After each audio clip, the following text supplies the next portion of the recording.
What's up guys, welcome back to some more scrap mechanic, and today I am gonna show you how to build the gyroscope. Some of you guys asked me about this a long time ago and I will do it. So welcome to a new segment on scrap mechanic, which is probably gonna be the only one of its kind, called Better Scrap Mechanic Building by the Bearded Beast. So before building the gyroscope today, I thought I would show you a few teasers that I am sort of working on right now. And I started these today. There are some limitations with it. The first one is this. Quite a teaser, isn't it? Well, I have plans for it, so it's probably not gonna be here. Actually, I may as well just exclude this from the video. But something to do with this. This is like 0.00001% of the thing I'm gonna build, but it's here. The second thing I was gonna show you is my No Man's Sky based cockpit of a ship, like a spaceship, but the mods don't work for some odd reason. I can't get mine to work, and you see this lag? Like the frame rate is not too good. We are currently at 20, 30, frames per second. I like it at a smooth 60, but this is also a perfect opportunity to go in and check out the new game engine as well, and see how that optimizes the block counts. So you may be thinking, how in the hell can this drag down the frame rate that much? Well, it can't, because it's not only this, there's also this. Yeah, ladies and gentlemen, this is the mecha ramp. Oh god, that depth of field, I need to like put that off. Oh, that pattern on the ramp there, it looks so weird but so cool. So yeah, I'm not gonna tell you what this is for just yet, but I will tell you this: it may be multiplayer. Again, just maybe, right? But I want to show you how the lag is actually like working with this, because it's very, very laggy. I'm not too sure. Wait, hang on a second. It should lag out like way more. We shouldn't have this smooth of a frame rate. Well, the workshop still works, so it is the old update. So I'm not too sure why it is like this, because if you take a look at the spiderweb there, which there currently isn't none of, just a little bit over here, and this I will explain, yeah, in just a little bit. That's a little bit strange, but basically you can see that there's a bunch of bearings all the way up. I'm going to try to go just a little bit closer there, but there's a lot of bearings all the way up, and what I was hoping to do with these thrusters down here was actually to push it further so that it would be more smooth of a curve. Oh yeah, by the way, I put on these stopping blocks, as you can see right there, because it is very slowly going backwards, and then it's going to stop right there. So I have a little bit of a block here just to kind of keep it in place. But yes, I guess you can kind of see it right now. We are about 15 frames per second, so I'm going to hop on into the new engine, and then I'm gonna show you what the difference looks like, because this is a very good project to test that out on. Alright, so we're back in here in the new engine, and we are getting a steady above 40 frames per second. I guess the average is somewhere around 45, but that's okay. So this is the new difference, as you can clearly tell, and it is awesome right here. So if I just bang on it right there, you can see all of it is basically just lifting. Okay, hang on a second. Yeah, as you can see right there, also just a little bit more up, it basically swivels all the way up. That would cause so much lag in the old update, which I'm kind of shocked about that it didn't before. Also, I think they did something with the texture. Like if I go just a little bit further backwards, you can see that strange texture that I showed you in the beginning. It's not there anymore, which is very interesting. You know what? Let me just check though, because I'm pretty sure I saw some textures being updated on the workshop itself. Maybe that was just the blog post, so yeah, that's that. But I'll check the concrete one as well, because I know that there was something about that one too. So let's just put that one on right there. I can't do that. Okay, there we go. Right.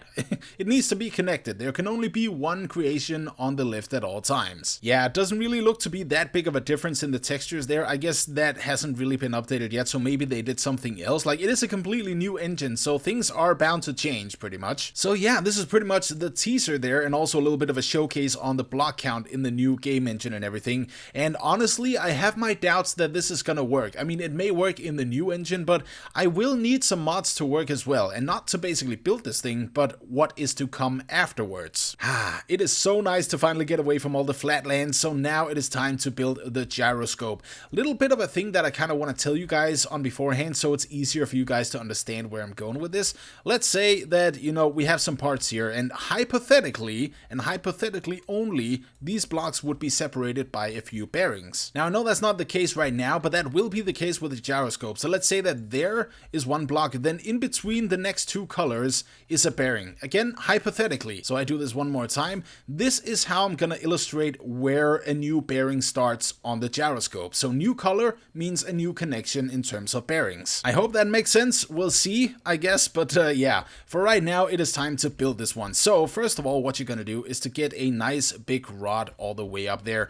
We are gonna build somewhat of a medium-sized gyroscope, and the bigger you make it, the more sensitive it will be, aka more stable. So you just need to build up just a little bit and then one out, and then put a little bearing right there. So that is going to be the very first one. Then click and drag, and I'm just going to count this so that it's 2 out, 3, 4, 5, 6. Yeah, that's pretty good. And that is going to happen right there if you do not put on a controller. All right, so the controller been added there, and 1, 2, 3, I guess, is that? Yeah, that's 3, and then 4, 5, and 6. You know what it reminds me of every single time that I say 3? Well, it reminds me of that Family Guy episode where apparently they have to steal Lois's dad's money. So what they do is that, you know, they stand in front of his house, and then Peter goes, "This will be easy as 1, 2, and then he doesn't know the last word, right? He doesn't know the last number. So what he does is run into a university, and all of a sudden he's just like sitting there with books, and he's going to classes and, you know, taking exams and everything. And all of a sudden he comes back out and goes, 3. I'm not sponsored by Family Guy. Good lord, I'm not sponsored by Family Guy, but I would love to be, actually. It's an awesome show. Okay, so that has now been connected right there. So what I'm going to do is color this one, just like, yeah, green. It's basically any color, but you guys know that as soon as the color changes, there's a new connection on the bearing. So let's see. 1, 2, 3. There it is again. 4, 5, 6. 7, I guess. Waiting on a second. It sticks out 7. Yeah. Whatever. It's okay. It's completely fine. So that's 1, 2, 3, 4, 5, 6, 7, and 8. God, I need to stop saying 3. So now comes the next bearing here, and that is just gonna be led all the way over to the other side. Just one little simple slither right there. And we are gonna paint that another color.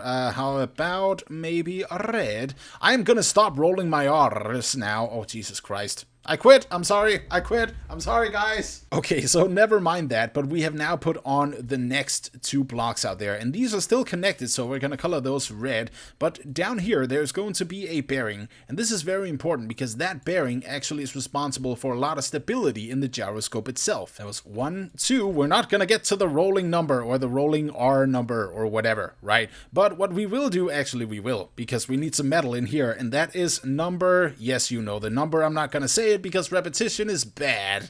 Less is more sometimes, you know? Alright, so you're just gonna mirror that one on top. Of course, there's also a bearing right there. So if I pull out this, you can see that there's a lot of loose bearings. This one actually could also just be disconnected because that can hang freely. The reason that I have this is so that these can spin counter to each other and then create a lot more stability with that mass being slung around. We need one more thing though. We need one more thing, which is actually very important, by the way. So we're just gonna do 1, 2, 3, 4. Oh yeah. Yeah, I did not put it on a controller. Let's just fix that, shall we? There we go. So that is 1, 2, 3, 4 out. I guess we can go with another one, right? So let's just do that. So that is 5 outwards. So 1, 2, 3, 4, 5. There it is again. Jesus Christ. Maybe I should just cut off my tongue, but that would mean no more videos.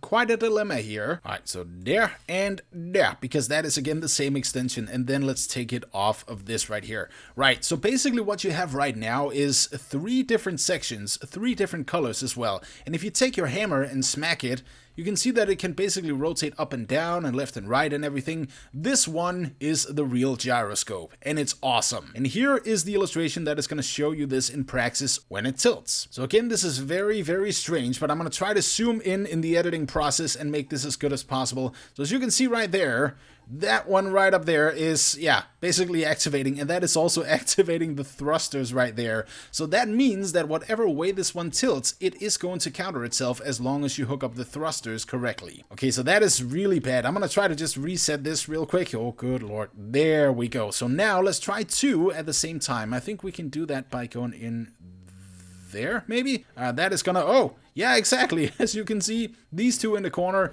along with that one there and that one over there, is then triggering at the exact same time. And as you can also see, which is pretty much the whole point of this video, the gyroscope is completely stable. Well, it's not in the air, but it's completely stable because it can move on all axes, right? And so that rod that is going out, and also that line over there, which is triggering the other sensors, that is pretty much staying completely stable in the air. And that is exactly the key to this. I don't know what happened, but apparently it fixed itself. So yeah, that is pretty much it for the gyroscope right now. I don't really know if there's that much to say. If there is, I may include it in the next scrap mechanic video, but I'm not too sure about that yet. But either ways, guys, thank you so much for watching. I have to give a huge thank you to Blitzkriegsler and SnoCrash, who also, sort of gave me the idea for this gyroscope, because they use the exact same thing, but people asked me to do this, so now I did. So their links can also be found in the description below. Please go ahead and check that out. I may add this to the workshop, I'm not too sure. Let me know what you guys think of that in the comments below as well.